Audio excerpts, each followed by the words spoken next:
And thank you for joining us for our Tuesday class here at noon, or whatever time it is for you. We thank you that you are able to be a part of our Tuesday class.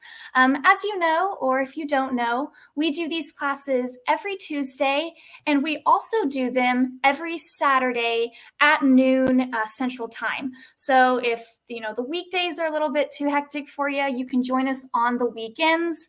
And also, we always do record these classes. So if you are ever unable to participate live as they are happening, you can always go back and rewatch them on our YouTube and on our Facebook. When I'm done with my announcements, I'll go ahead and post those links in the comments for you guys so you can have those as resources.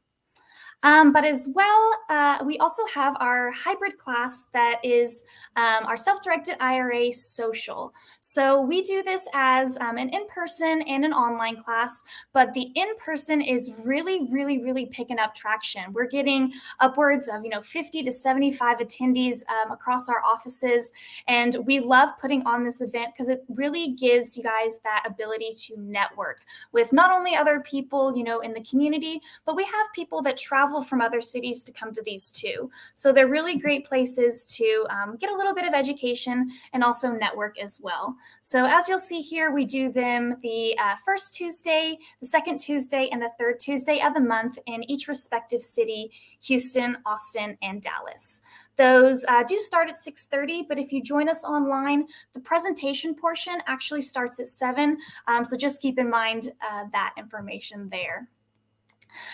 If you want just an online experience, we have our virtual networking happy hour that is happening every fourth Wednesday at 6:30 Central. And this is, like I mentioned, another great place to network, but this time not only with people locally, but nationally as well. We have people in almost all the states, it seems like that it's been since we put them on, that join for these. And it's a really great place to, deal pitch, maybe share your service if you have one, and just meet some other people to potentially, add to your network. And then this is the last announcement that I want to make, and that's because I want to spend a little bit of extra time on this slide in particular.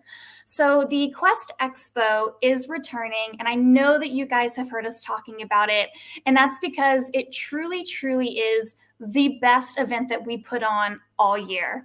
We haven't been able to do it for the past 2 years because of the pandemic. So we're really excited to come back, hit the ground running for this one and do it even bigger and better than years past. Tickets are going pretty fast, so I do want to let you guys know that. And I think it's because the early bird is ending soon. We have seen a huge tick in sales go up, and the VIPs seem to be the one that are going quickly. Probably because with that VIP, you do get extra VIP seating in the front. So those first couple of rows are reserved for you. You get a free ticket into our cowboy casino party. So a little bit of an extra fun at the end when you've done all of your learning for the day. But in my opinion, the coolest thing about the VIP ticket, the great benefit of that ticket is you get to sit down with the speakers from the event at a special VIP lunch.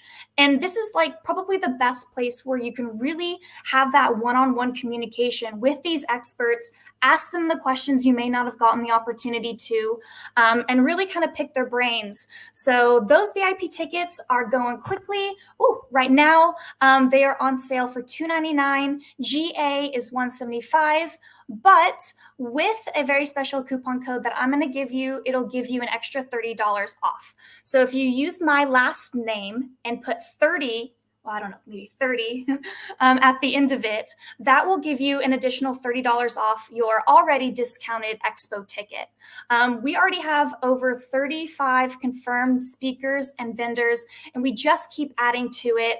And I'm very excited to hint, I'm not allowed to announce it yet, but we have an incredible guest speaker that is coming to you. You would never expect it, but he's going to be incredible, and we're so excited to have him. So if you want to get your tickets before they go up and you want to see our special guest speaker, do be sure to use my code and grab your ticket.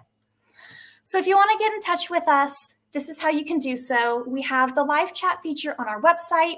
You can always give us a call or send us an email. 855-FUN-IRAs is the number, or iraspecialists@questtrust.com. Or if you'd like to scan the QR code, I like the QR codes. It makes it really simple. But you can schedule your one-on-one consultation right there for free.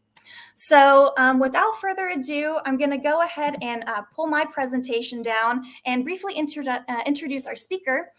We have David Randolph, who's going to be presenting today, and he is an expert when it comes to investing in short sales.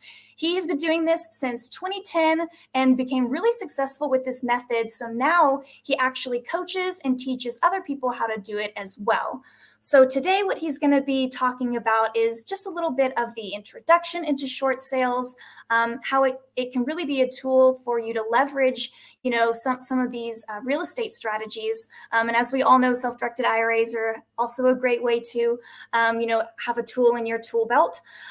So without further ado, I'm going to go ahead and bring up David Randolph so he can share all about how short sales can help us make big profits. David? Hello. Hi, everybody.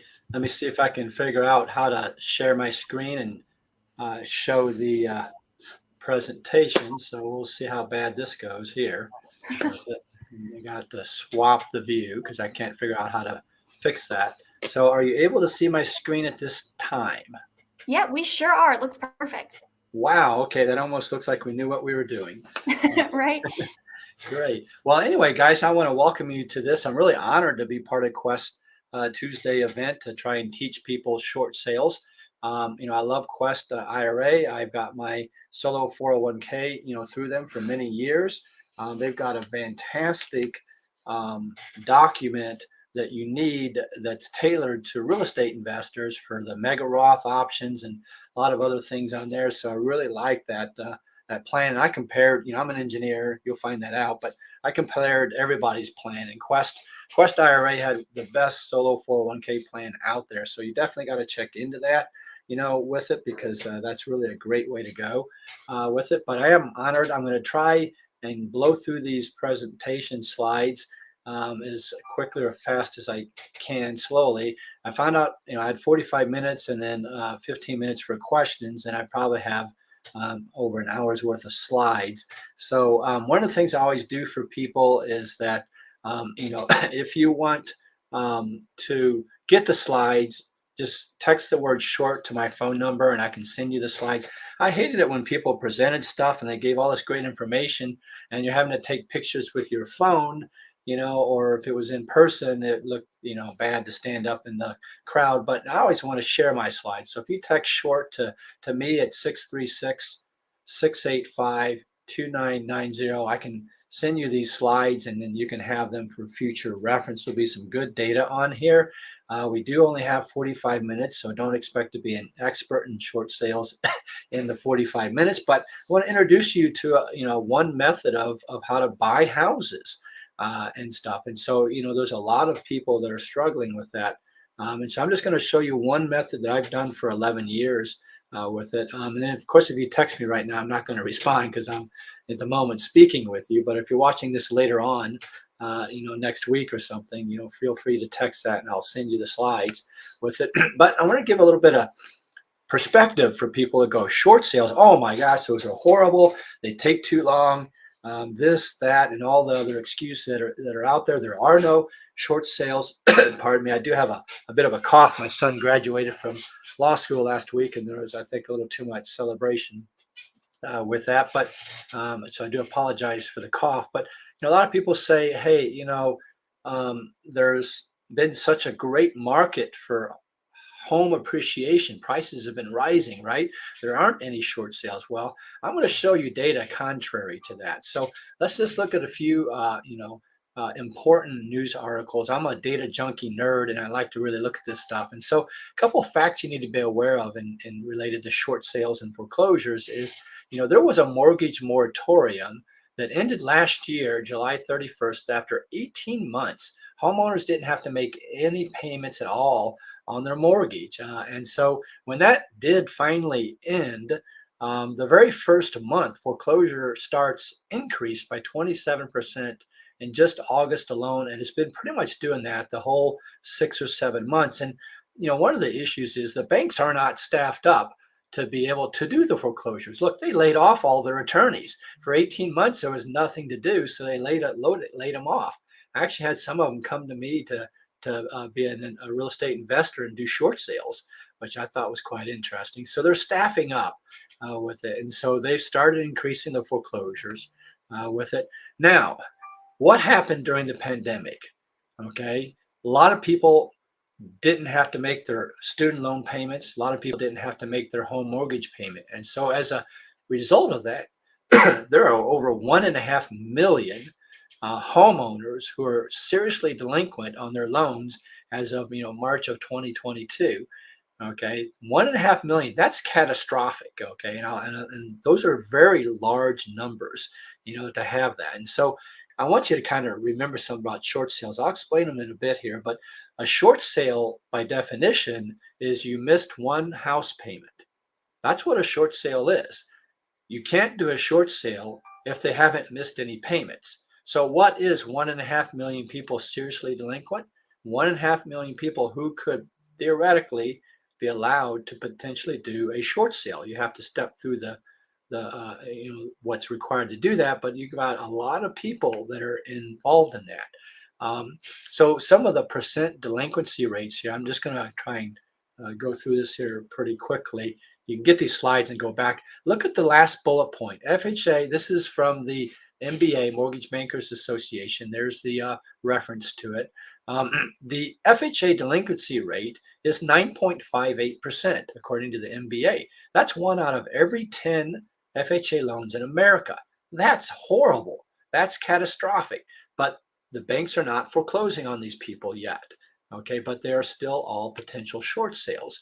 Out of this 1.5 million, this kind of shows, I know the slide is blurry even on my screen, but this kind of shows the breakdown of FHA, Fannie Mae, and other types of loans that total up to the 1.5 million on it. But FHA is a prevalent one. This is the source of some additional data here. It's hard to read these dates where these peaks in this bar charts are. This is back in October of 21, November of 21, December, and then January, February, and March of 22. So back in September, over 500,000 people monthly were rolling off of their forbearance plans. Okay, now where did they go? Okay, well, that's a very good question, and that's what we're kind of tracking and following. They didn't go to immediate foreclosure because, once again, the banks can't handle that, and you don't want them to. Do you want them to foreclose on 1.5 million homes instantly, and now you have no short sales to do? You don't want that to happen. So they're basically rolling off with it. This gives you a perspective of what we normally have for foreclosures. So pre-pandemic, on the left-hand side, that bar chart shows that normally on a monthly basis in the entire country, we have about 30,000 foreclosures. Okay, on the right-hand side, that bar chart is showing what was happening during COVID, the forbearance, the mortgage, moratorium.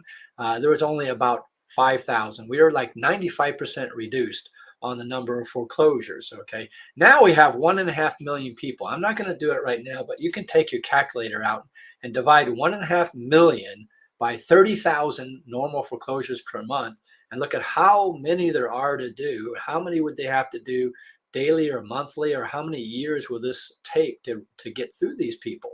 1.5 million people that are delinquent that can't hide anymore. Now, people say, well, but Dave, home prices are rising like crazy. There are no underwater short sales, which I'll explain short sales in more detail here. But basically, a short sale is where they owe more than what the loan is. That the house has a market value, and they were to sell the house, it won't pay off the loan. That's what a short sale is. Well, people forget it's mathematics. It's two numbers. It's an equation. Okay, it's the amount that they owe minus what the house is worth. So yes, the house has been rising in price, but people forget they're not making any monthly payments. Their debt's been rising at the same time. So this is a graph from last year. I don't have one currently for this year. Okay, but this shows here that over 13%, okay, of FHA loans do not have any equity in the house. Okay, so that 10% that we have, another 15% of those are underwater and they cannot sell the house. They put it on the market and it's not going to pay off the loan. And that's because the debt has been rising. Okay. Now, it's not even relevant. What I just showed you wasn't even relevant.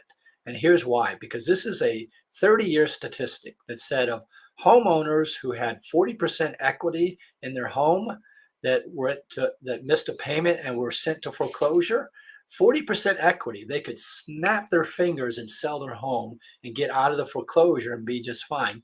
One third of those, 30%, lost their home to foreclosure, okay, or short sale or deed in lieu. In other words, it's not a money problem, it's a mental problem, it's a people problem. You're solving relationships and people problems, okay?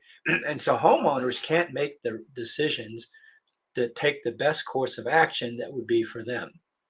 So this is telling you that, even though they may not owe more than what the house might be worth, they're still going to lose it to foreclosure, and you need to step in and you need to be able to help them out.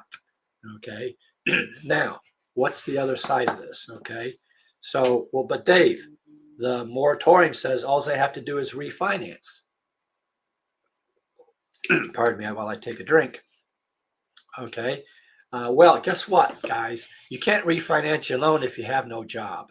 And there are 1.6 million fewer jobs than there were back in pre-pandemic February 2020.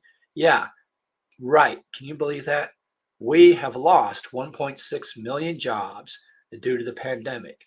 Yeah, I'm having a terrible time hiring people, okay? The unemployment rate is 3-something%, but 1.6 million people never got their job back, okay? There was 1.4 million permanent job losses. That means that it's gone. The job's never coming back. Okay, so makes it really tough to refinance, doesn't it? Okay, so kind of an interesting question. Wouldn't you like to know the exact schedule on which homeowners are going to be foreclosed on and when? And it's real interesting. One thing that I have to give kudos to the government on this is the CFPB stepped in and set a lot of rules and regulations. And in the CFPB report, which, if you want to contact me offline, I can get you a copy of it. It's actually 210 pages. They actually outline tier 1, tier 2, and tier 3. We know what type of homeowners the banks are foreclosing on and in what order that's taking place. Okay, so now ask yourself, what do you struggle with? Okay, you're a real estate investor. You're listening to some guy named David Randolph, okay, with it. And so, what are you struggling with in real estate? What are the issues that you're seeing? Well, one of the things I hear from people is they're fed up with wholesalers. Okay, the wholesalers are bringing them houses with no meat on the bone. They're having to overpay for houses, and they're barely making any profit, if anything, on the rehab. So I've got a lot of complaints with that. What's another one?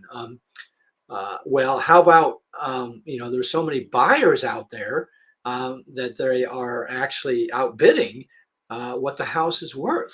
Okay, so that's another complaint that I see people struggling with. Well, short sales are going to answer those issues, and I'll cover that in my upcoming slides here with it. But that's what I see a lot of people struggling with is where do I find homes that I can make a profit on? Okay. And short sale is one of those methods. Now, this little background check, and I need to get Jeff Watson's little thing that he's got. He's the attorney. And so he's got a nice little blurb. But basically, I need to just make you informed that I'm not an attorney. I'm not an accountant. I'm not even a real estate agent, guys. I'm not a realtor. I don't play one on TV or anything. I'm not even an actor. Okay. And this presentation and everything that I'm presenting is not tax or legal advice. Okay, this is just for education. This is my interpretation and my experience, with short sales over the past 11 years. I'm just a regular guy. I don't work for somebody else. I'm not part of a syndication. I don't have a Reg 401(d)(c)(38). I'm just a regular guy, okay? Now, what is special about me is that I've learned from the smart people like Jeff Watson and Quest IRA and John Heyer and a lot of other people that are really important in this industry, okay? I learn from the best local and national experts. I do a lot of research, okay? I make a lot of money. I like to follow processes and procedures, okay? I like to make it better and better. I do have multiple businesses. I'm a full-time entrepreneur. My other problem is I'm a chemical engineer, okay? So I'm very anal and stuff. And so that's kind of makes it really hard sometimes for people because, I'm just about the facts, Jack. Okay. What's the next step? What do we do next? Okay. I'm not real good. I don't have any pictures of me and my beautiful wife and kids in a sailboat. I don't care what your why is. You can do real estate for whatever reason you want. I'm just going to teach you how to make a lot of freaking money. Okay. I don't care what you do with it. Okay. That's up to you. Okay. I left my job in 2006 at the age of 42. Became full-time real estate investors in 2010. From 2006 to 10, I homeschooled my kids. They went off to college, and then I had to figure out, well, gosh, what am I going to do now? At age 46 with it and stuff. So I'm just a small guy with small companies. My little realty renovator buys, rehabs, and sells about 5 to 10 houses a year. All my renovated houses under 260,000 have sold in 7 days or less at list price or higher for 11 years. They're drop dead gorgeous. Okay. They're really nice houses.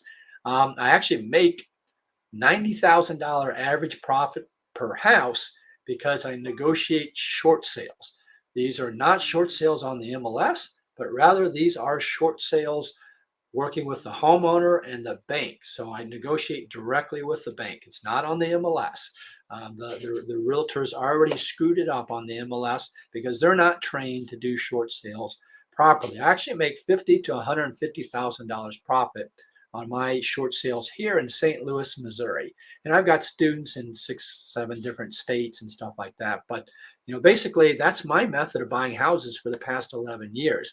Now, I've made so much money that I actually lend out from my retirement accounts, okay, to other rehabbers and wholesalers for the past 9 years. Now, this is my money. It's not syndicated. You want to know if I can fund you? All I have to do is log on to Quest and look at my account balance and say, yep, I can fund you. I don't have to get the money from someone else. My heart and passion, though, is for new rehabbers. So I lend you all the money to buy it, all the money to fix it up, all the money for the points on the loan, and all the money for the monthly interest payments. So you need $0 in your checking account to financially be ready to rehab houses. 2018, I started doing some one-on-one real estate coaching, created some half-day workshops for ARV and rehab. And then in 2019, I hit stardom. I did a presentation for a local RIA group, and 150 people showed up. And now I've been teaching short sales ever since then. I created workshops. I got a basic workshop I created, teaches you A to Z. I did an intermediate workshop, an advanced workshop. Started doing one-on-one coaching after that. Some of my best students are making 100 grand on their first short sale. Can you believe that? I can document it. Okay, but short sales are a great method. Now, what are they? What is it? What is a short sale? So I'm going to give you some definitions you've never heard before, because I think a lot of the industry doesn't really track it very well. Okay, so a lot of people say, well, I've got this loan with a bank, and if I sell my house, I can't pay the loan off to the bank. That's not what a short sale is. The debt is all debt. This includes any second loans, home equity lines of credit, judgments, tax lien, state tax lien, federal tax lien. So it's all of their debt. They may have a pretty nice low loan from the mortgage company, but you can't close on the sale of the home with the title company. The other issue too is, normally a sale of a house only brings 85 or 90% of list price. So they don't get as much money as they think they're going to be able to pay that off. Okay, so basically, in a short sale, there's usually a pending foreclosure. Those are the lowest hanging fruit. There's the easy people to work with. Okay, those that have a foreclosure date. They usually only have maybe 30 to 60 days to sell the house. Now in Missouri, we have this thing called 2 30-day letters that the bank sends out before it ever goes public. Texas, it's 21 days. Missouri's 21 days for the actual foreclosure time. Georgia, you guys are lazy in Georgia. You got 30 days foreclosure time. You got 9 extra days than us here in Texas and Missouri to be able to stop that foreclosure and start on a short sale. And I want to be clear, you're starting on the short sale. You're not doing a short sale in that foreclosure time frame. You're just stopping it. A lot of times there's maintenance and repairs needed. So the home, the home can't be sold on the open market for what you might think the value is because it needs a lot of repairs with it. Okay, and the buyer sometimes can't afford those. They want to borrow all the money. Now I want to clear something up real quick for those that kind of know stuff about short sales. Okay, If your house is in a judicial state or a non-judicial state is irrelevant. Okay, short sales are federal. Federal. The short sale process is the same across all states. What changes, okay, in each state is that a state will be non-judicial, which means they have to, well, let's reverse it. A judicial state means that you have to go to court to foreclose and take the home, and it takes a lot longer to do that. In a non-judicial state like Missouri, Texas, and Georgia, they only have to post the legal description for 21 days in non-judicial. So all that does in the short sale process is affect the amount of marketing that you have to do and the length of time you have. Heck, I almost wish I was in a judicial state, not Illinois, because I don't like Illinois' laws for wholesaling. But in a judicial state where they've got 90 days, 6 months, 12 months in Florida, because then you got plenty of time to reach out to the homeowner, in certain methods, okay, with it. So now what is it? Okay, so most buyers can't get a traditional loan. So you got a homeowner, he's got a foreclosure date coming up, and he's looking for a buyer, okay? Well, most buyers can't get a traditional loan fast enough because the approval process takes too long. Okay, the seller's lender, the bank, doesn't want to approve a buyer with a traditional loan. They want cash. So write this down, guys. You should be taking notes or getting these slides later. Text short to me at 636-685-2990. So you want to have a cash as is offer. Always turn it in as a cash as is offer because that's what the bank is looking for, okay, with it. So that's really what's important to the bank. They don't want the homeowner spending money for repairs. There's no inspection notice, inspection clause in a short sale if you're doing these as an investor. And I want to be really clear too. I'm also teaching you how to be an investor to do short sales. I am not teaching you to be a realtor and to list homes for other people and to do short sales. What I teach people to make $50,000 to $150,000 profit is not for you to do this for some $3,000 flat fee. Okay, you've got a lot of power. You need to do this for yourself as the investor, the buyer, or one of your entities as the buyer. So I'm teaching you to do this for yourself. And so the trick is the offer has to be cash as is. Okay, now you don't have to actually come to closing with your cash. You can borrow money. People don't understand or realize that every state, your Maris purchase sale contract has a little clause on there that says that you can provide financing at closing as long as you don't change the other terms of the contract. So I rarely bring my own cash to closing. Okay, I borrow money from a private lender, somebody from Quest IRA. IRA people are great for private lending with it. There's hard money lending. And so, you don't have to actually have the cash to pay the bank off. Okay, now the lender has to approve the buyer. So this is a little strange, right? The lender has to give approval to who the buyer is going to be. Back in the wild cowboy days of 2009 and 10, we had to find a single mom to be our buyer because the banks weren't letting LLCs buy homes, and stuff. Now that all has changed after about 2015. It's very well regulated. There's 300 steps and they're really very simple. And they love LLCs because we bring up the value of homes, okay? But they do have to approve the buyer, okay? And they can't be related to the seller. So your buyer cannot be related to the seller. That's what they don't want, okay? All parties have to be unrelated to each other. And the main thing is they don't want the seller selling the home to their uncle or their daughter or something like that. So, they're not going to allow that to happen. So they have to give approval for that.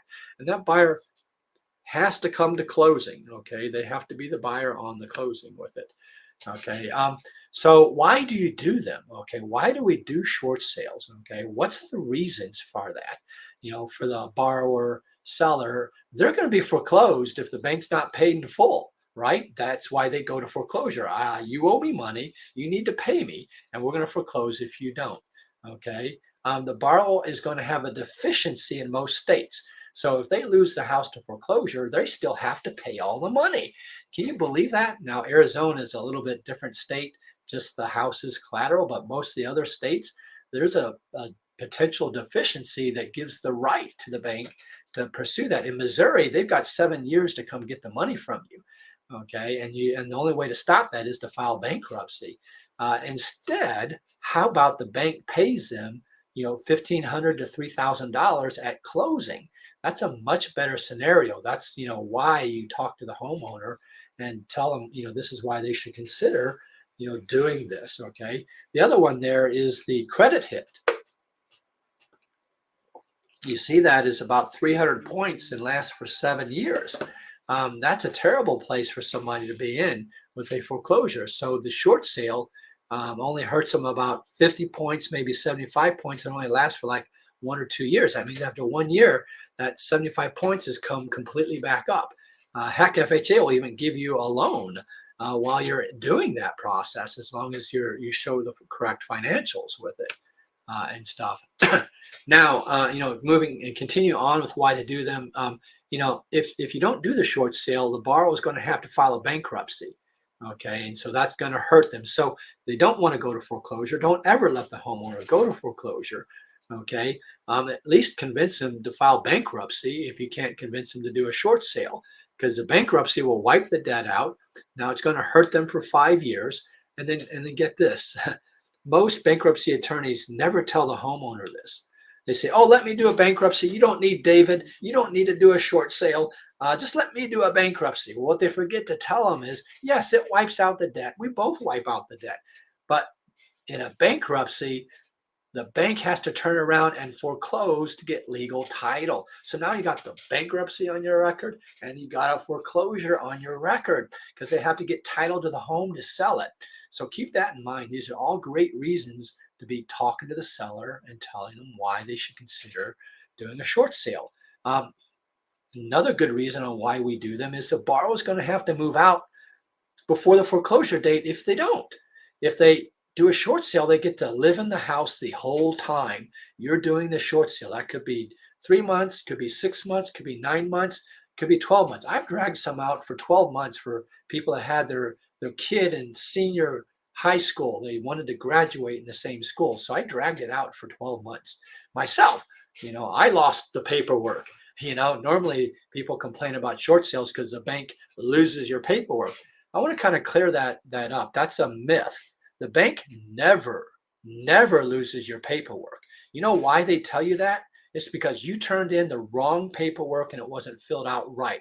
And their job is not to teach you how to do a short sale. They're not going to say on this RMA page 7, you filled that out wrong. On this purchase sale contract, you didn't have this clause in here that we must see. Okay, they're not there to teach you, so they lose your paperwork. Okay, they never lose my paperwork. 11 years, they have never ever lost my paperwork in 11 years, because you fill it out correctly. And so while that whole time is going on through the short sale process, that could take 3 months or 6 months, they get to stay in the house. They get to save their money up. They get to be able to start over. This is about helping families out. You have to have a heart for the family, okay? And to be able to help them out.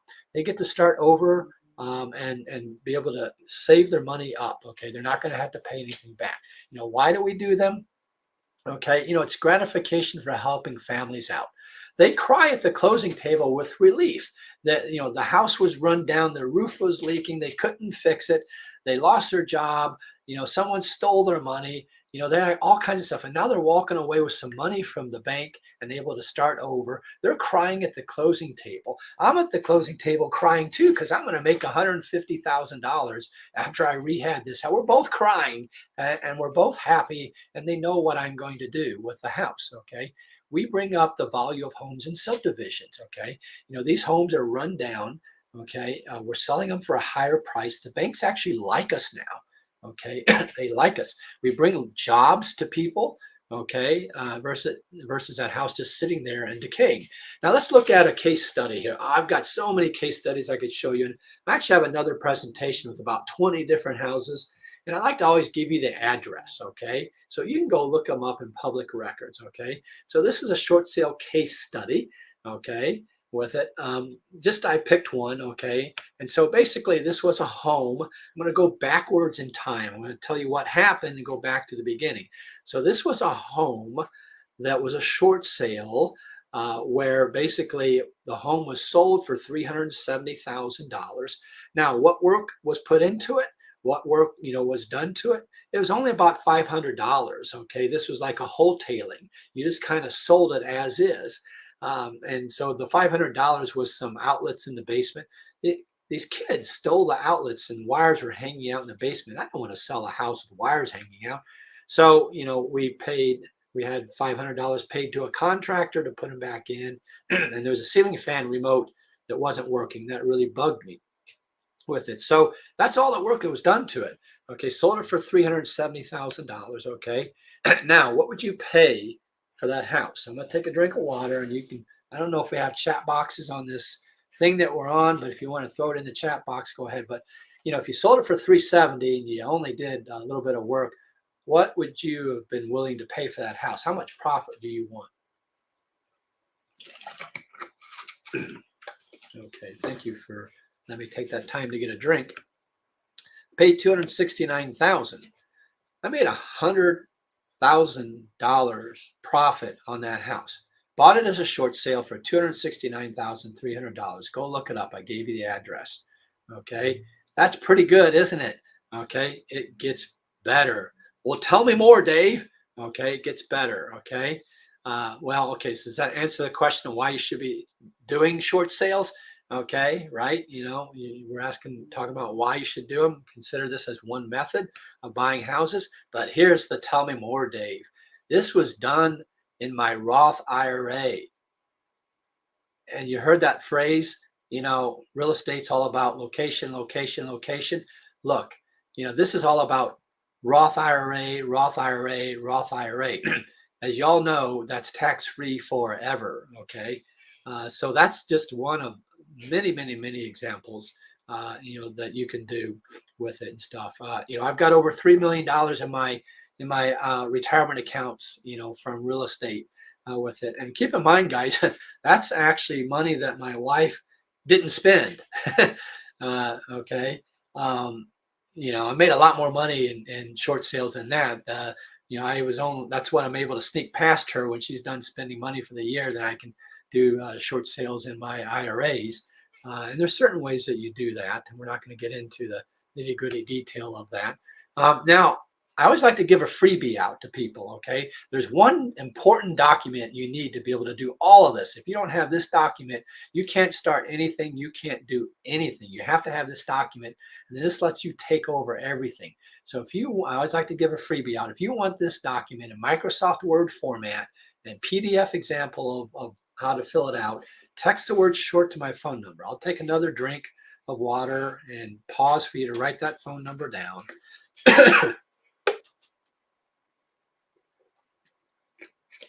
And I'll send that to you as a freebie. People always like freebies. Okay. So anyway, now a little bit of case study history of what this is here.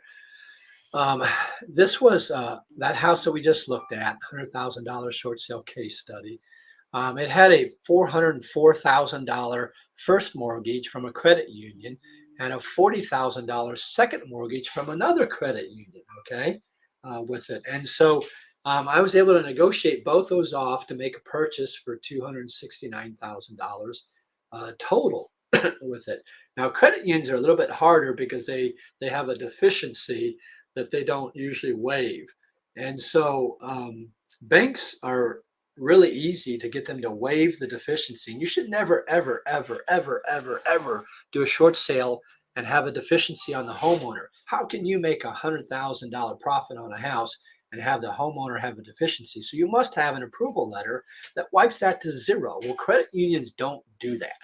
Okay, so normally we do short sales with banks. Okay, but I wanted to be fancy.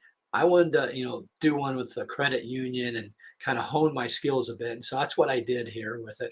And what happened was basically, they gave me an approval letter, but it had the deficiency on it. And so I said, I can't do it. I told the homeowner, look, I gave you my word, that I would not do the short sale if you didn't get, the deficiency to zero. And she said, hey, look, Dave, just go ahead and do it anyway. We'll file bankruptcy.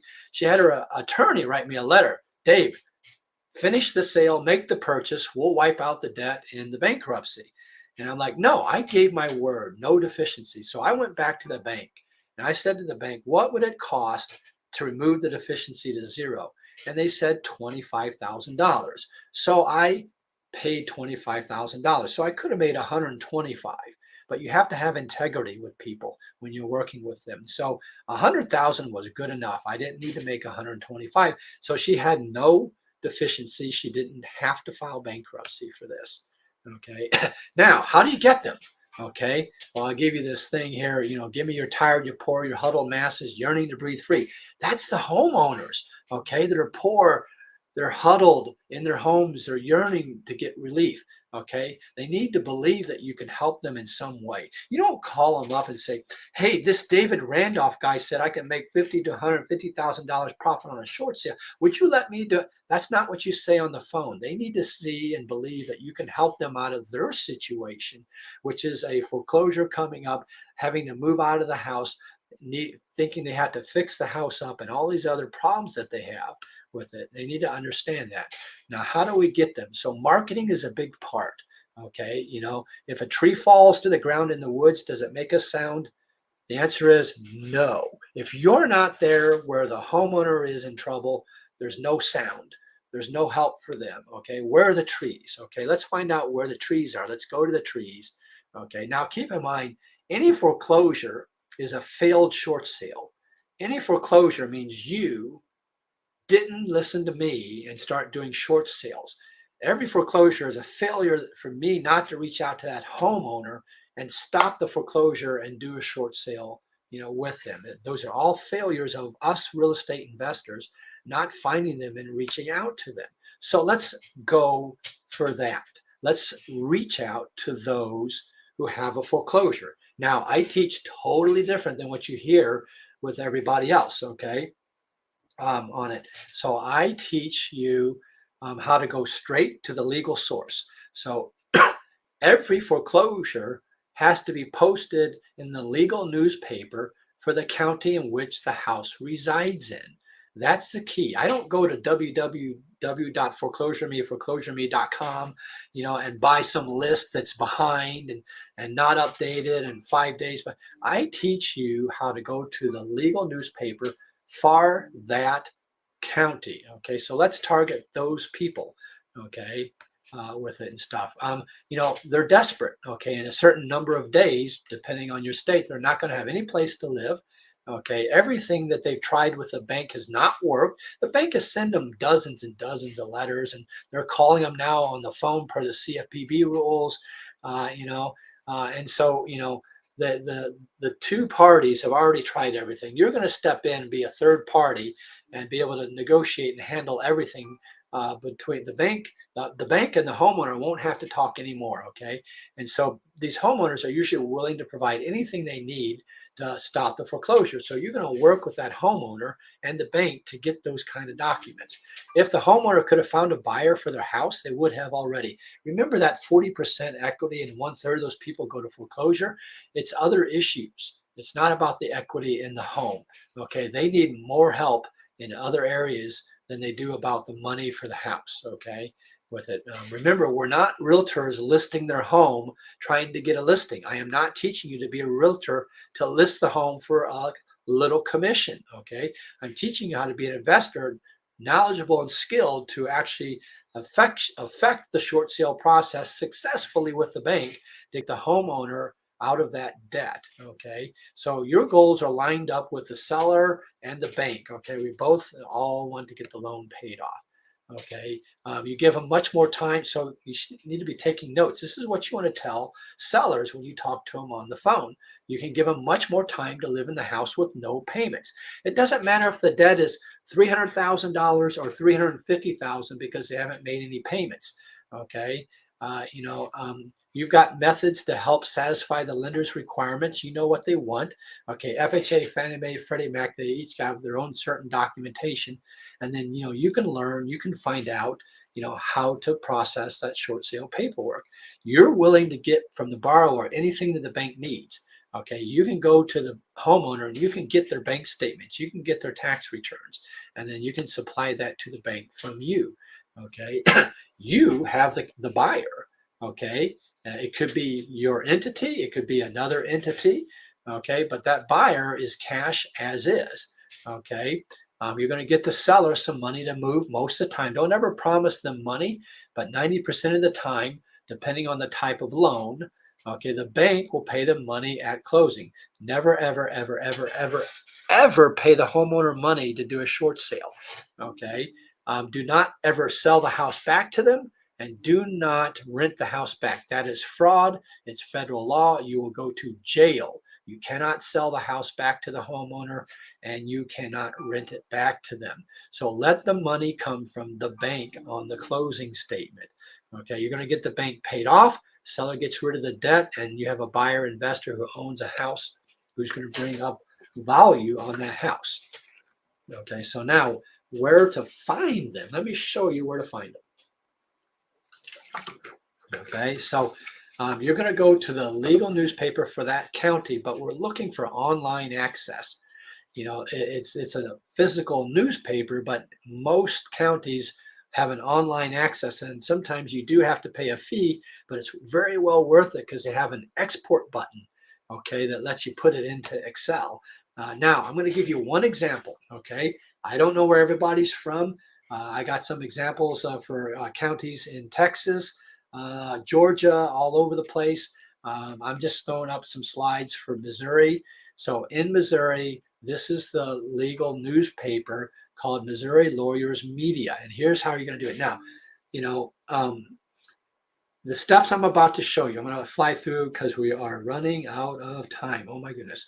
Okay, so I'm going to fly through these slides. You can get a copy of these slides by texting short to 636-685-2990. Okay, but the process for your county's website will be the same as what I'm about to show you, okay, with it. And so our county, it's only $49 for 4 different counties there. And so you're going to have their website. This is for Missouri, but you're going to have a website that basically shows you a graphical map of where the foreclosures are, by certain location. And then you're going to go down to the area called real estate. It's hard to see this. I'm pointing to it and you can't see me pointing.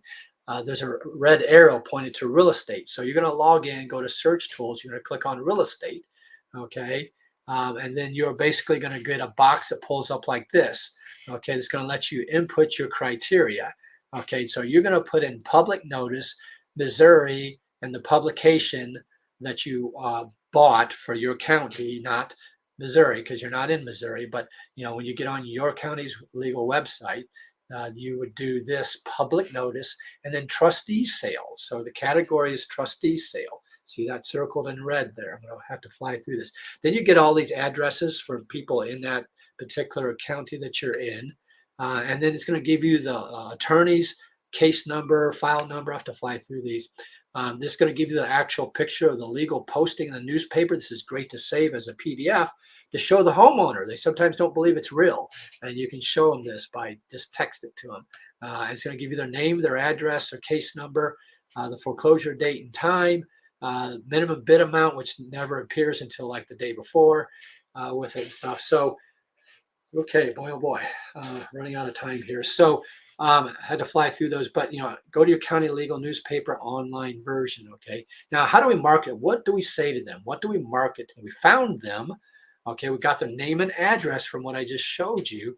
Okay. Now, what are we going to send to them? Now, I want to keep in mind, I asked her that, what do you struggle with? Well, if you're a wholesaler out there, you're struggling with the fact that you were taught to spend $5,000 a month on marketing letters and postcards and stuff like that. Look, I mail to 50 people per month.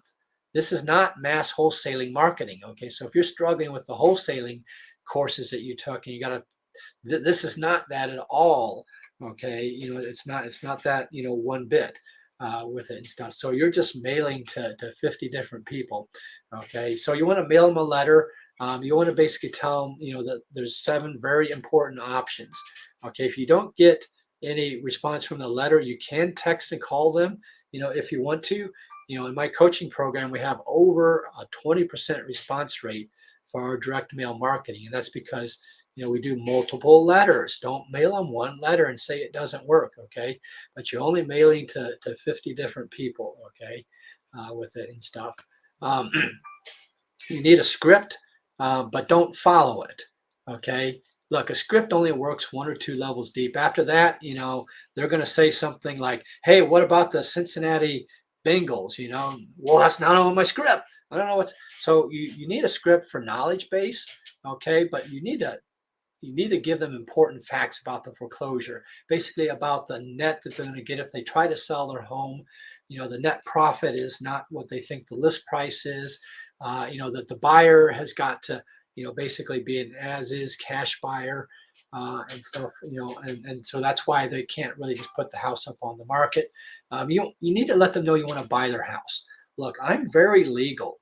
I am very much I like to follow the law. Okay. And did you know that it's against almost every single state, the real estate license laws, for you to find a buyer for someone's house? Okay. You want to tell them in your first letter that you want to buy their house. That makes you a principal in the deal. Okay. If you send them a letter and say, hey, I've got somebody interested in buying your house, you just became a realtor. And if you have no license, you're in trouble, buddy. So I like my first letter to, in essence, that's not what it says, but it's a slide, but basically I want to let them know I want to buy their house. Okay.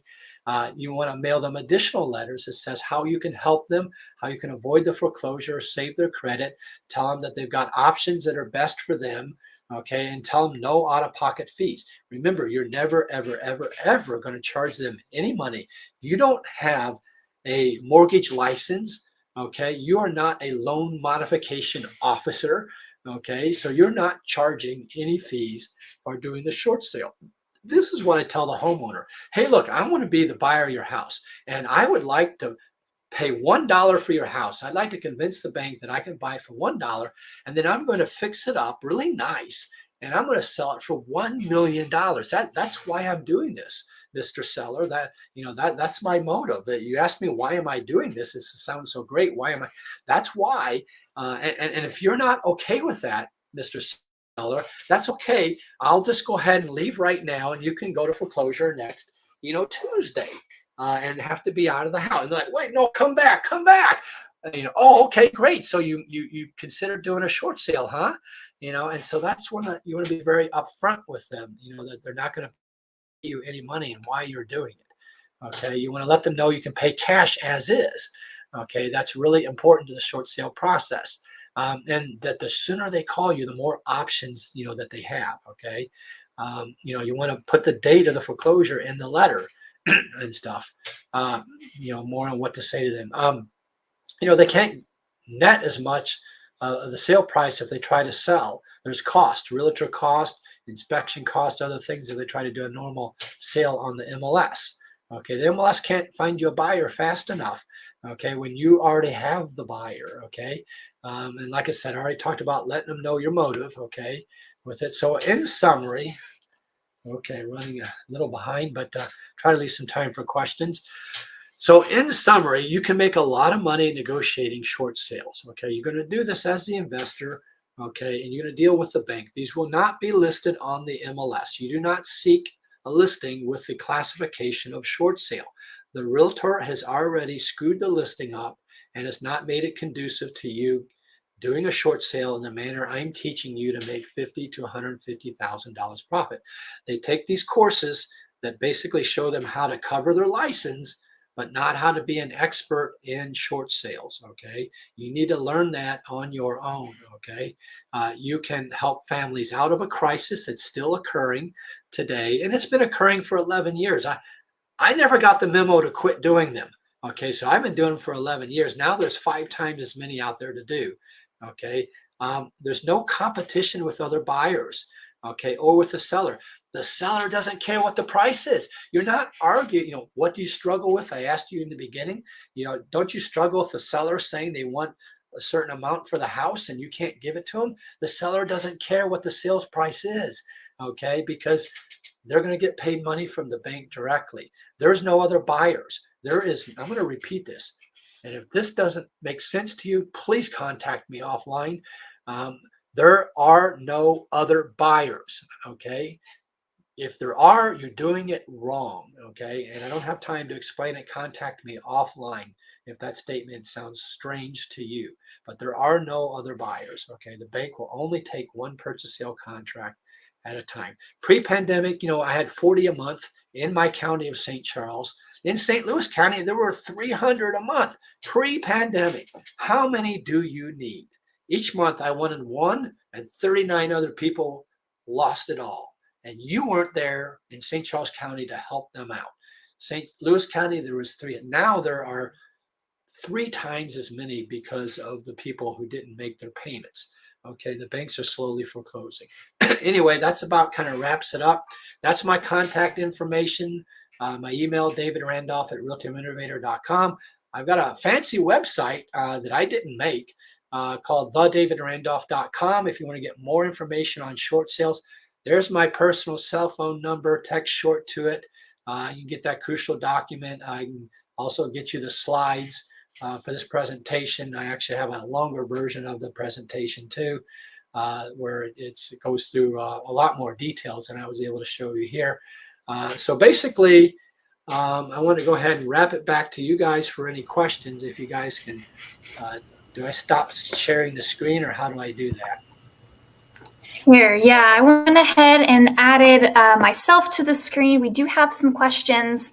I will read them off for you. I'm sure that we'll get some more as I read them off. We always do. But the first one is from Jenny. She was wondering if you could maybe clarify.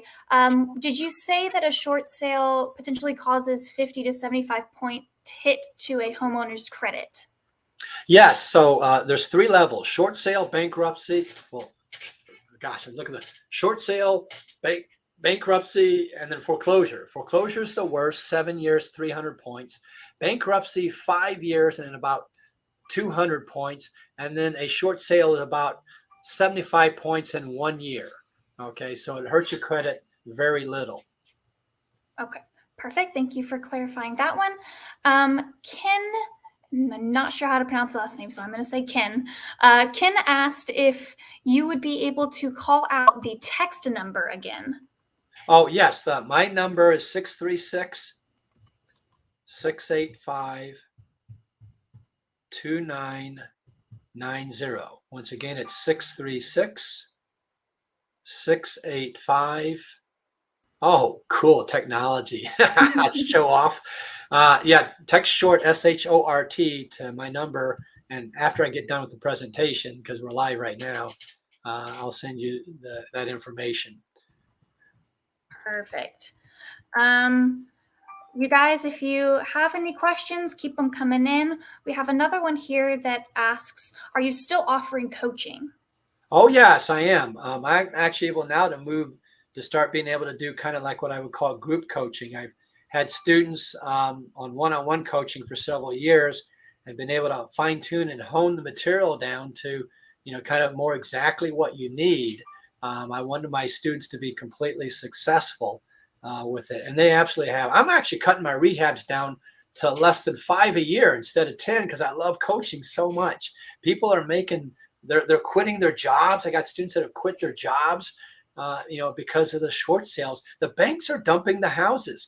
They couldn't foreclose for 18 months. And now on a short sale, you become that offer that they want to accept. Okay. They can't force the homeowner to sell their home. So they're dumping the houses, and people don't realize it. There you go. So there we have you to teach us all how to do it. So that's awesome.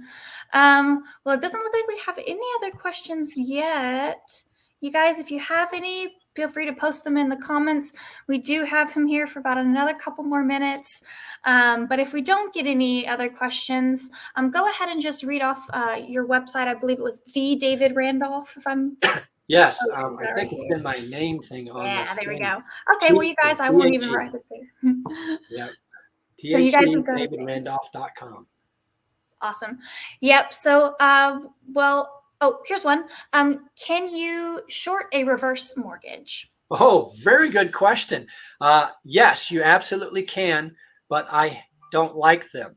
Here's why. A reverse mortgage will only accept 95% of the appraised value.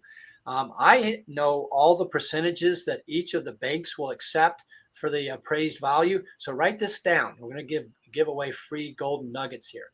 Fannie Mae will accept 84.01% of the appraised value. So tell me, why do I want to do a reversed mortgage short sale where their policy is 95% of the appraisal? I'm literally paying 10% more for the same appraised value. So they're not as lucrative, but yes, you can do reverse mortgages. And there are a lot of them now because, it's COVID, and reverse mortgages are with older people.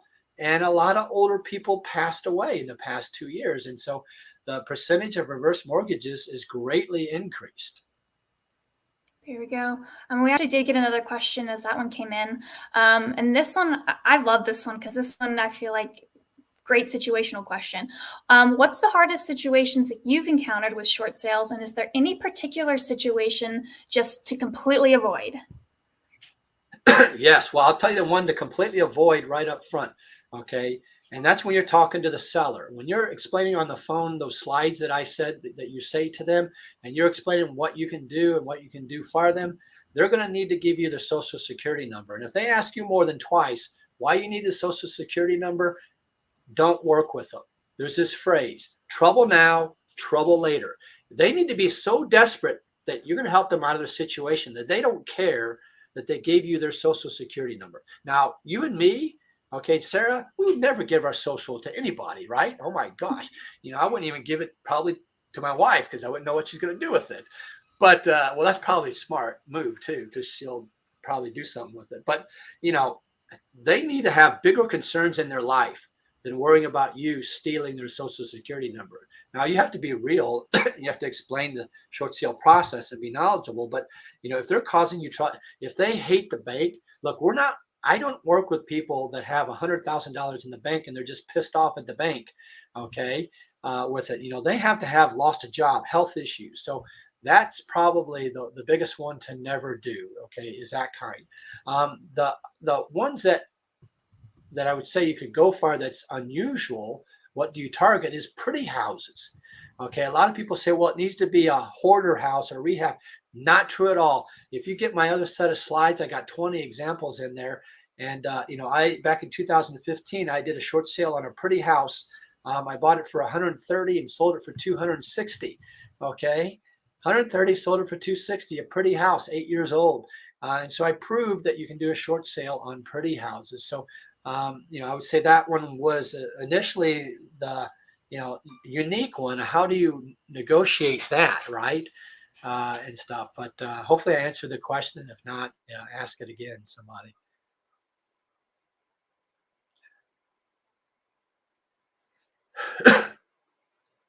Any more, Sarah?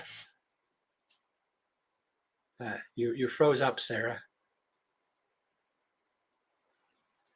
Hello, Sarah? Hello?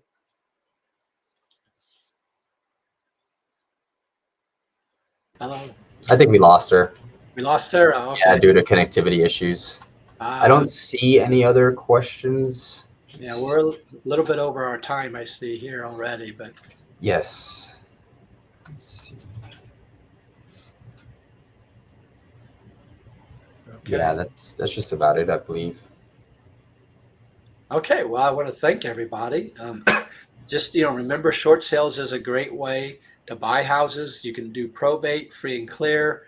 There's many methods. Short sales just one tool in the tool belt for you to do short sales. Okay, so that's really all you need to consider doing is you can help families out. The banks are dumping the houses right now with it and stuff. Awesome. Well, I want to thank you for your time, David. Really appreciate you coming out. Okay. I'll see you guys later. Yep, that'll be the end of it. Thank you, David. Okay, bye.